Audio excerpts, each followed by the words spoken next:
There was genetically perfect, right? And then these ones they called invalids. Your DNA isn't something you just possess. It's literally at the molecular level. All data is a record of humanity. It's been nothing else. And everybody wants to understand that record. We look at it isn't just a threat to data privacy, it's a potential violation of informational body. Data is basically in limbo, waiting on court. If your genetic data helps train medical AI that saves lives, but you never explicitly consented to this use, has your agency been violated?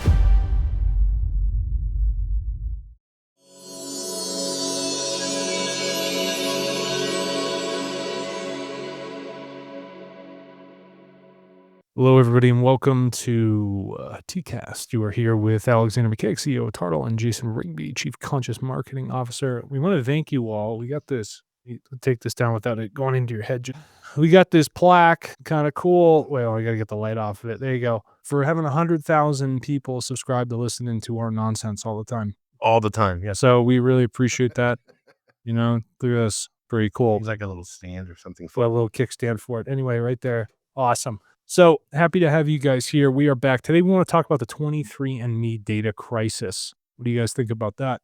So Jason, you want to walk us through it? I have 23andMe. I was like one of the first ones to do it. So my data is in there. Yeah. And it's not just, I want people to understand it. It's not just your data.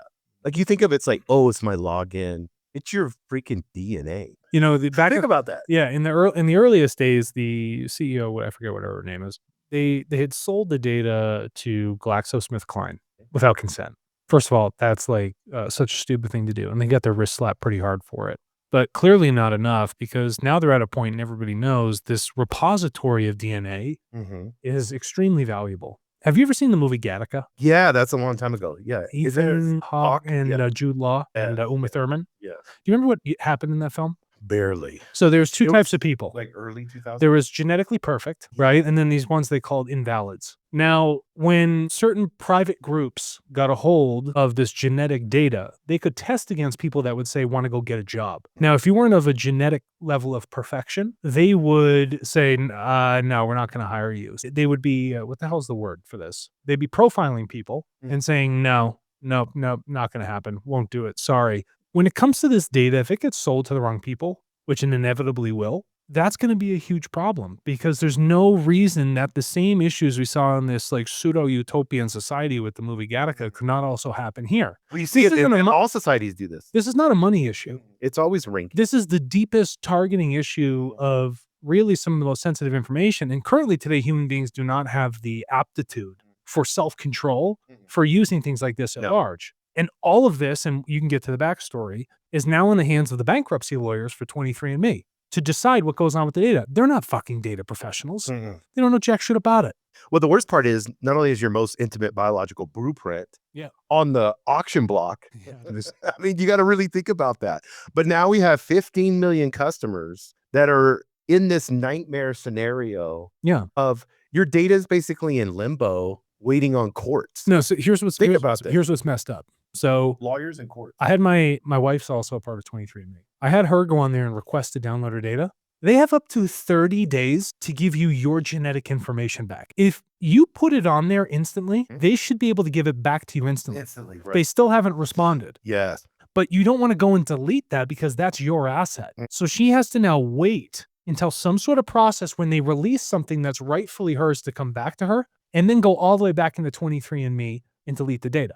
Now, a simple solution for this, and we've gone to 23andMe in the past, is for them to adopt Data Vault Connect. And the bankruptcy lawyers should be listening to like, okay, we need a fast, seamless option for me to offload this data back to the people who rightfully own it. And if they choose to monetize it, the revenue share that 23andMe would get would help pay off the bankruptcy, debt that they have against the revenues they get from their people, from actual consumers monetizing their genetic information. Audit trail, provenance, solves this entire thing. But currently today, they're not listening to that and seeing that availability of what technology currently exists that is right by the consumer and allows the consumer to choose that if it's my genetic information, I chose to put it in 23andMe. It should not be in the power of 23andMe to decide where the rest of my genetic information is. 100%. Yeah, and I want to get into this conceptualization of data ownership, especially in the AI age. And I think there's three powerful forces that are reshaping how this technological landscape is when it comes to our data.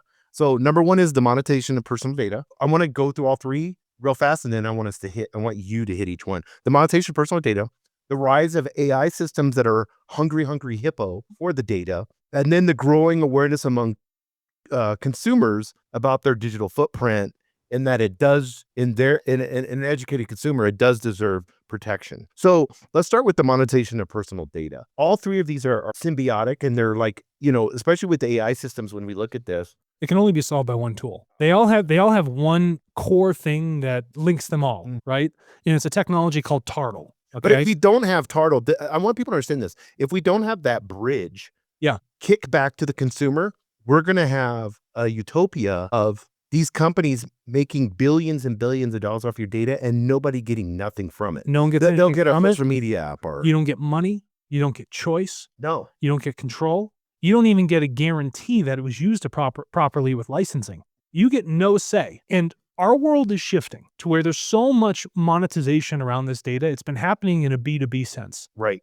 But now it has to happen in the B2C sense. And for the consumer, there are tools now, methodologies that align with these social changes. People are using Brave browser. People are using VPNs. People care about privacy. All these changes because we've been abused by larger corporate entities that don't give a shit about human rights. Right. Now, because of that, there's this tidal social change that has occurred. And inside of that, there's been no technology to support where society is actually headed. So we had to go and create this thing. That's why we have Tartle Data Vault Connect. There's a system designed to give all that power and monetization back to the consumer themselves and have them, decide where, when, what, and, to whom that data is actually headed with a provable line of ownership. Otherwise, if that's not proved, what do you have? You don't have anything. Well, let's get into the philosophical aspects of ownership, because I think this is really important. You just said that word. I want people to understand this is not like a car or a house. No. Your DNA isn't something you just possess. No. And it's literally at the molecular level.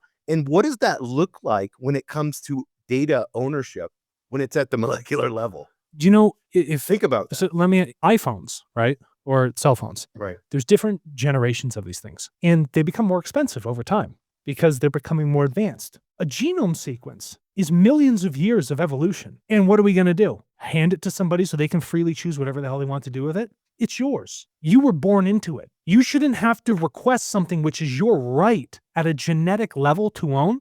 You shouldn't have to request that back from them.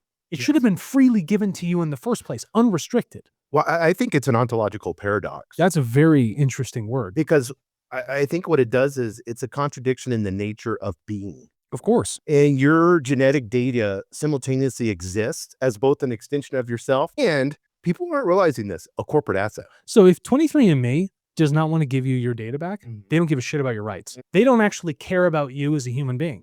They never set up that structure in the first place. The whole thing was for economic gain, not actually for human evolution. Right. It was a gaffe. That's why they're going bankrupt. And how can something be alienable, like in the sense of capable of being transferred? Yeah. And then at the same time, inalienable and separately from your identity? Yeah, this is what's crazy. I go to swallow my mouth, I give it to you. I've transferred genetic material to you guys. You don't want to give me back those things in a timely fashion when I've chosen. So first of all, consumers paid money, giving you genetic material. You give them a couple bullshit reports, but you want to hold their stuff essentially ransom for 30 days. Yes. If not longer, with no guarantee that they're going to actually get it back. And then this entire time you've been trying to monetize their data without their consent, and they get nothing back for it. Your company does not exist without people and their genetics. So if you don't rightfully find an equilibrium of balance, it seems very obvious to me that your company would have failed. Well, what's the silly part about it is, instead of being subversive about this, it would be so simple to go to the people and say, hey, you can actually make more money. Right. 23andMe could make more money if you get legal consent. But I think it goes back to John Locke. He's that 17th century. Lock in your rights. First, yes. He underpinned about Western property law. Yeah. Especially here in the United States, we really adopted it. And it was the right to gain ownership by mixing our labor with resources. But Jason, this has evolved from that. It's no longer Western property law. This is human property law. Yeah, well, that's what I'm saying. It's like, how do you apply genome or genetic information simply because somebody's created a technology to analyze it?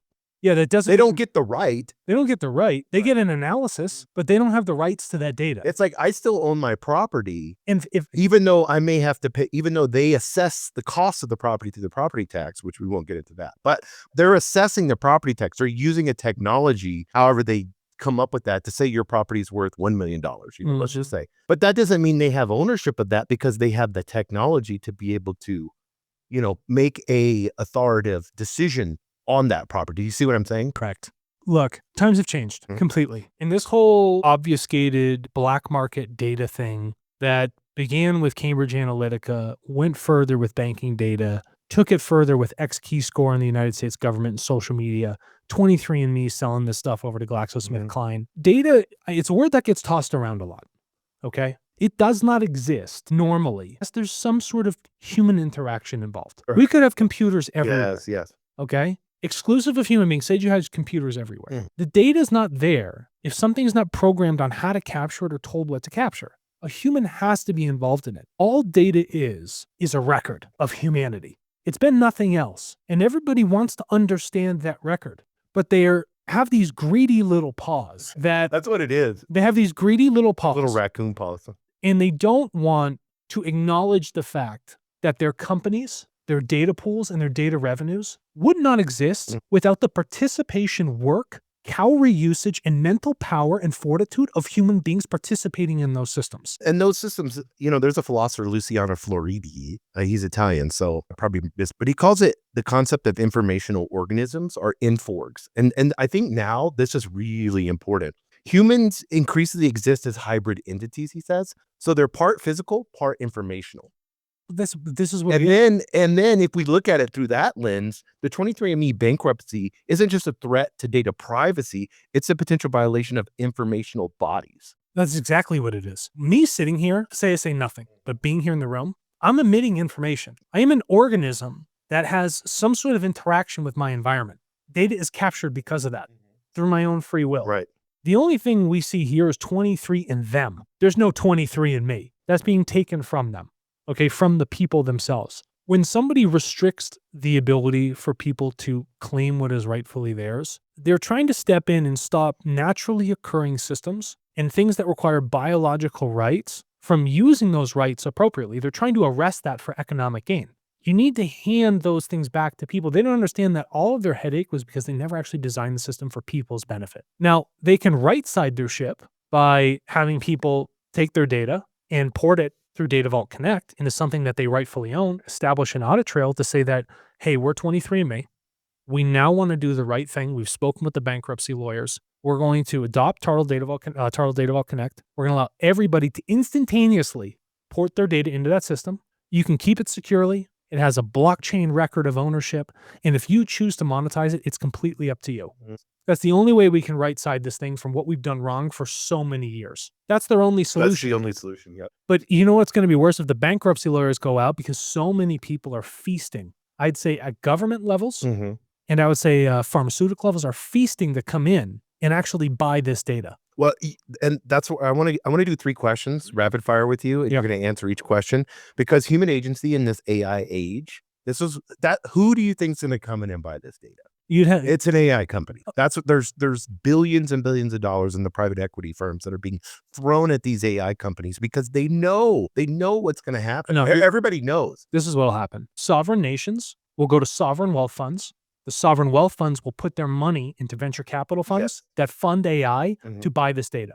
So what happens is it all gets rolled up into state ownership. And when you can do that, you can also design, biological weapons to target people with specific genetic codes. Oh, yeah. 100%. It's a massive advantage. People don't even realize that. No, they don't get it. It's very, very dangerous. If you thought COVID was bad, wait till you have some sort of foreign nation buying this data.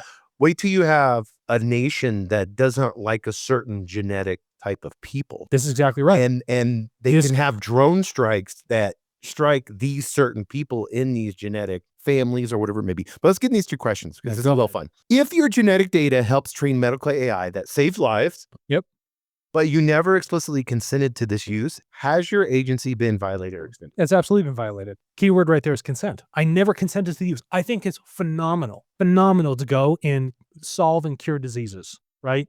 With genetic information. But just ask me, Let me have the choice. Let me have the agency in the relinquishment of my data to go do this. Because otherwise it just rolls up to 23andMe, and who fucking cares about them? Nobody. It's really about you. It's about your empowerment and your information and your ability to interact through your choice and free will to go and solve those things. So absolutely, it's been violated. Second question, if bankruptcy courts treat your DNA data as a transferable asset, what other aspects of your information self might be commodified in the future? All of it. That's what I think.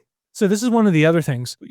Tartle has established the first publicly traded marketplace for consumer data, where consumers have the ability to do this. And we're hoping in the future that there's a tax code around it. Now, if the bankruptcy court goes in and says that this is a transferable asset, that's a balance sheet item which can be depreciated. Now there's a tax code associated with it. That completely changes the dynamic here. And that means there's only going to be an increase in the want for this data itself. And the level of purchase is going to increase too, because companies are going to want to depreciate that on their balance sheet. Who wouldn't do it? They already own so much of it. What a great way to save on taxes. Yeah, from an ROI standpoint. Number 3, third question, this is a great one. In a world of increasingly sophisticated synthetic data, is there an ethical difference between using your actual genetic information and a statistically identical synthetic version? You just said there's a massive difference. It's synthetic. If I gave you a piece of pizza that was made in Italy, square one, right? Really nice, juicy, clean, happy, good cow milk, like all that other stuff to make the cheese. Or I give you a synthetic one that came out of like a freezer box and somebody heated up. Which one are you going to go towards? Yeah, of course, every time. Because it's fucking synthetic. Synthetic will never achieve the level of what is organic, right? What is actually real, synthesized, real. That's what it boils down to. So anytime you hear something that's like, consent violation synthesis, get rid of those things. You don't get away from the stuff that violates what is normal and real and right for you. Right. Do they have consent? Yes. Fantastic. Is it synthetic? No. Perfect. I'll take it. These should be easy mechanics in your brain to choose, like, these are the choices I need to be making. Well, I mean, whenever you start seeing it as a privacy violation, like you have to look at it as a violation. Well, you know what they'll say? Well, you gave us your thing. You signed the terms of service. Fuck you guys. Yeah, Dr. Helen Nissen. No way. She's the director of the Digital Life Initiative at Cornell Tech. She said this, I think it's so interesting. She said, privacy is not simply about restricting flows of information, but ensuring that they flow appropriately. That's what Tartle is. Yeah, they're not about restricting. No, we're about opening the flow. Yes. We're about giving people instantaneously what they rightfully deserve. Give them choice. Right now, you're seeing a court case on restricted choice that has massive, massive negative implications in the future. That's what we're viewing. Yeah, and there's also a trust issue that I think is really important. Professor Woodrow Hartzog, he's the author of Privacy Blueprint. He said this. He said, companies consistently prioritize growth and data maximization over the long-term sustainability of user trust. So when companies treat data as an infinitely exploitable resource, which we as humans are great at doing that, rather than a contingent privilege, the eventual trust collapse is inevitable. Yeah, I mean, it's like any other biological system. Of course it's going to collapse. It's like with forestry, oil. Yes. Like you fucking name it, we always overdo it. Let's park there, forestry. Professor Julia Cohen of Georgetown Law School points out this. She says this, data ecosystems, like natural ecosystems, there you go, require stewardship and balance. Companies that treat user data as extractable commodities rather than renewable resources face eventual collapse. I want people to understand this, and I want you to talk about this. There's more money if it's a renewable resource. Of course, if you're worried about your bottom line, you're worried about reporting to shareholders every quarter, there's more money. Yeah, they're all selfish. Why waste through it? They're all being selfish and blind and driven by absolute nonsense. Nothing what they're doing is reasonable. Do you know, there was a thing in forestry called the Faustman ratio invented by the Austrians. You ever heard of it? Now, let me give you a simple example. They had to figure out when was the best time for tree rotation to cut things down so that they didn't, draw too much from the nutrient soil and essentially kill the entire forest yield. When they figured that out, who were the first people to pick up on the ratio? Finance. They're like, this is a great way to use things for like resources and investing. Why the hell are we not applying it to data? Why are they not seeing that? They're completely ignoring it like it's just this free pool of candy that they're huffing down like, mountains of Coke in a bad film. Am I wrong? No, it's like... that scene in Scarface and he's got that mountain of Coke? Yeah. That's what they're trying to do with the data. But you know what happens? The brain gets so pegged open that the biological system fails. That's what you're doing right now. You're setting yourself up to fail. So unless you find and use technologies like Tartle and Tartle Data Vault Connect to establish a stewardship and a perfect ecosystem balance between people, data, and business, if you don't put those things together and actually marry them, doomed to fail. Yeah, it's doomed. If you want AI to continue to grow, if you don't adopt this, fail. It's a guarantee. You can't synthesize data all the way under the sun. It will fail. It doesn't matter what new algorithms you create with, you're going to fail.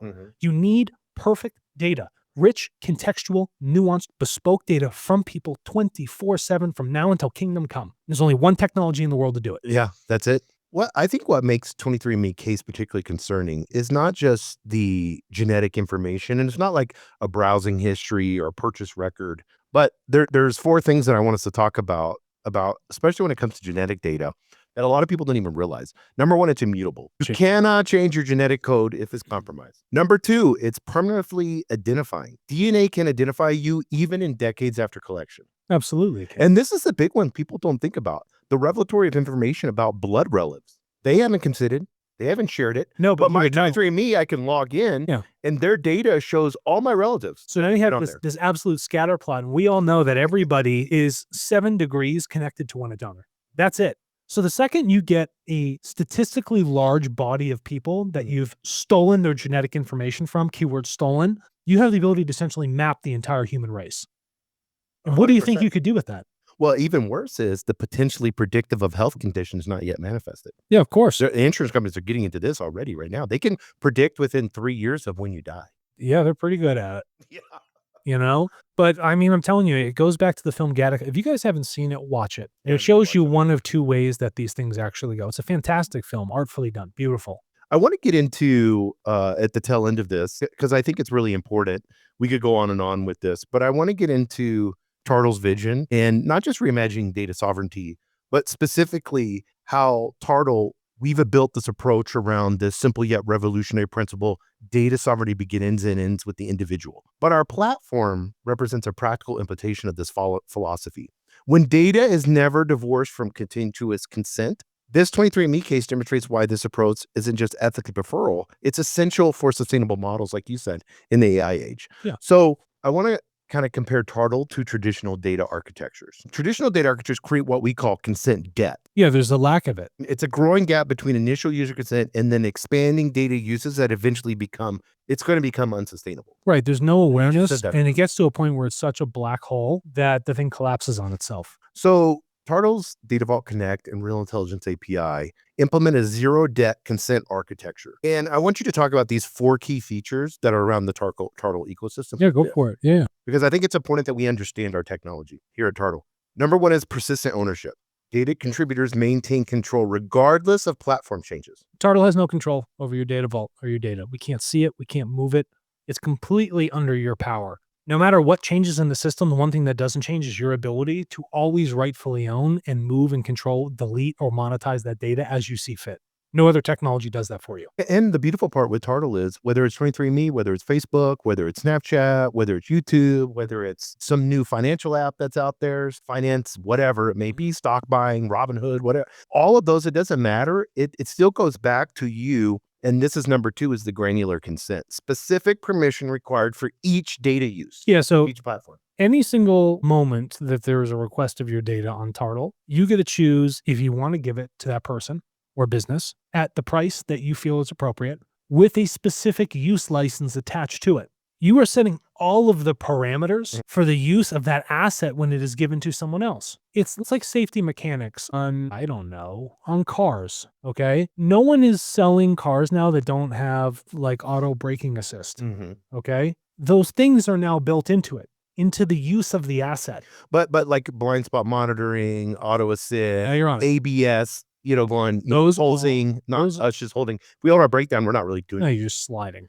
But when you think about that, each of those are symbiotic in helping each other create a safer environment. So what happens is you have all of those peripheral safety mechanics that come together to create one core product. And so in Tartle, the granular consent says all these safety mechanisms and all these pieces of choice are baked into every iota of data that you rightfully own as a consumer using Tartle Data Vault Connect. Yeah, that's beautiful. Number 3 is value return.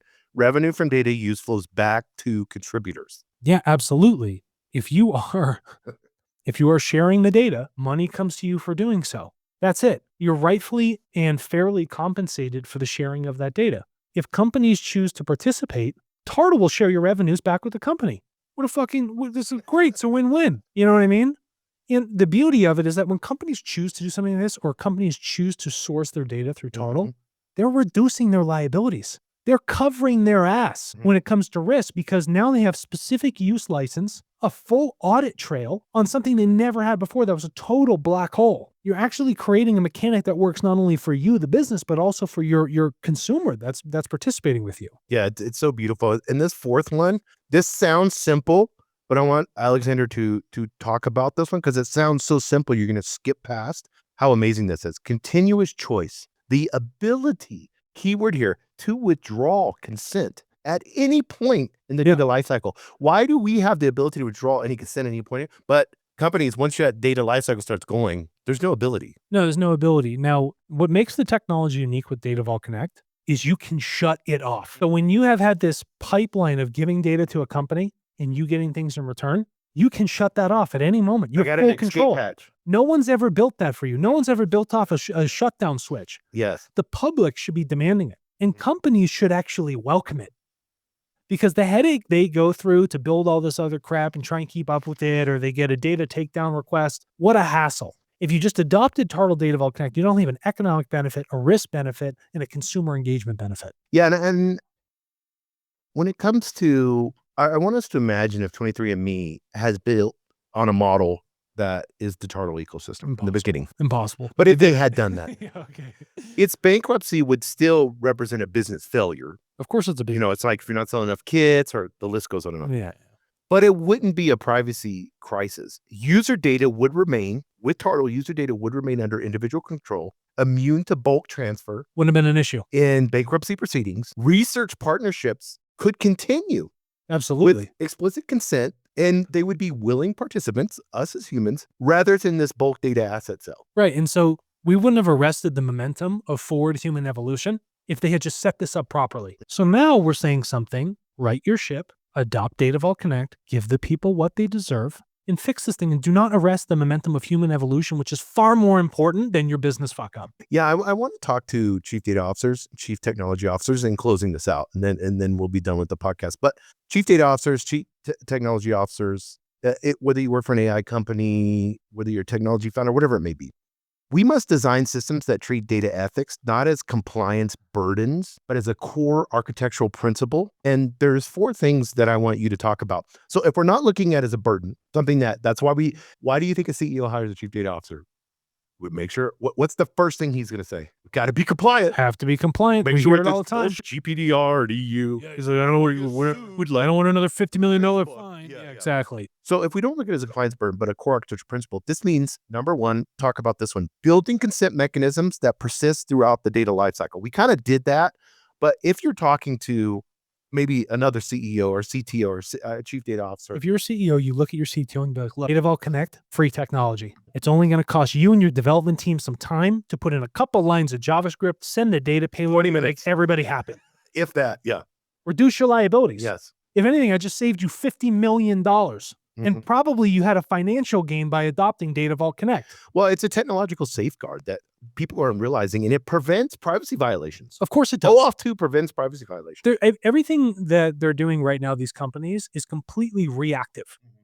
Well, we did all this, but we're still getting sued. Okay, well then take a proactive approach. Install this thing, and then you're not going to have any trouble. You're going to have a verifiable audit line of defense that you bring back to legal, and you tell everybody else to pound sand. Yeah, and I don't think people realize this, especially when let's talk ROI, revenue, balance sheets, all that.